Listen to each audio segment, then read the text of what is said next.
Que cela nous fait chaud au cœur de vous voir ici parmi nous. C'est avec honneur et plaisir que nous accueillons l'ensemble des participants du défi Flamme de la mémoire au centre de secours d'Istres. La première unité des Bouches-du-Rhône a ainsi recevoir l'ensemble des coureurs.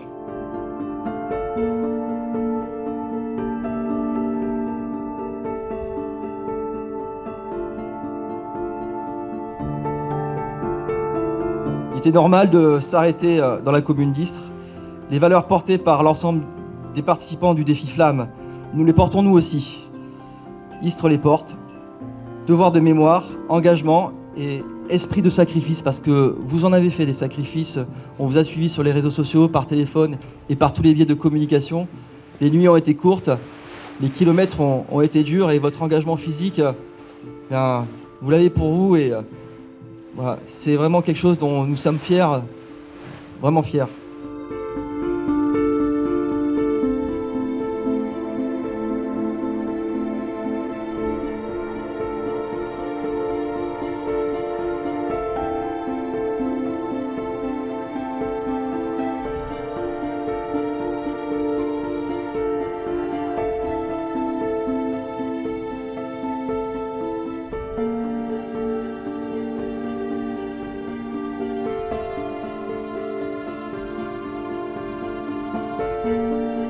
Et quoi de plus naturel pour nous que de vous témoigner toute notre estime ce soir, à vous tous les participants.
Je voudrais vous dire que vous honorez notre profession et nous vous avons en exemple et nous saurons vous donner en retour la gratitude et le confort que vous méritez.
va faire la dernière portion avant d'arriver au centre de secours de Istres, qui doit être d'environ 30 km. On va partir du centre de secours de Saint-Martin-de-Crau. On va être sur la départementale qui est quand même accidentogène, donc on attire la vigilance sur, comme d'habitude, on reste bien sur sa voie de droite, même si vous êtes escorté par le peloton. Après, vous allez prendre une parallèle à cette départementale qui sera sous l'égide de Gaëtan et Séou, donc un peu plus sécurisée. La particularité, c'est qu'on va avoir une escorte de police municipale à partir d'un petit village d'Entresaint. Pourquoi? Parce que c'est une route qui est un petit peu accidentogène au niveau de la caserne de Istres. On va essayer d'arriver à 17h15 pour le centre de secours de Istres. Une fois que vous êtes arrivé à Istres, vous donnez vos vélos à vos logistiques qui doivent être déjà sur place. À l'issue, on procède aux douches, etc. Donc toutes les douches du centre de secours sont ouvertes, vous pouvez aller vous doucher sans souci. Pour un début de cérémonie à 18h30. Donc ce qu'on voudrait, c'est qu'à 18h20, l'ensemble des équipes, donc toutes les équipes, soient, comme on est depuis le début, bas de survêtement, survêtement plus veste. Hein, voilà, soft shell. Voilà. C'est bon pour vous? Pour information, volontairement, le peloton va être bridé là. Donc c'est Régis qui va se mettre devant à 25 km/h et vous ne dérogez pas. Parce que si on arrive trop tôt, les autorités ne seront pas encore là. C'est un peu con de rouler à 35 km/h et de vous faire patienter 25 minutes. D'accord? Donc on roule piano. Voilà. C'est le maître mot. D'accord? Tranquille. Ouais, tu es dans le sud maintenant. Tu es dans le sud. Yann.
C'est pour vous un plaisir, c'est pour moi un honneur.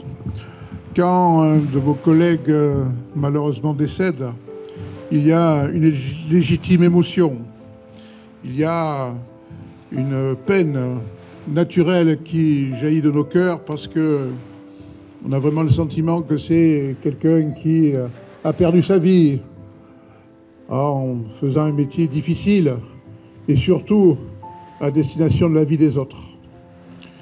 Malheureusement, la vie est la vie et souvent l'habitude, heureusement aussi les bons moments, font que les choses peuvent être un peu oubliées. Pas, bien sûr, à l'intérieur de vos têtes, car beaucoup ont le sentiment d'avoir passé des bons moments avec ces chers disparus, et ils les ont toujours dans leur cœur.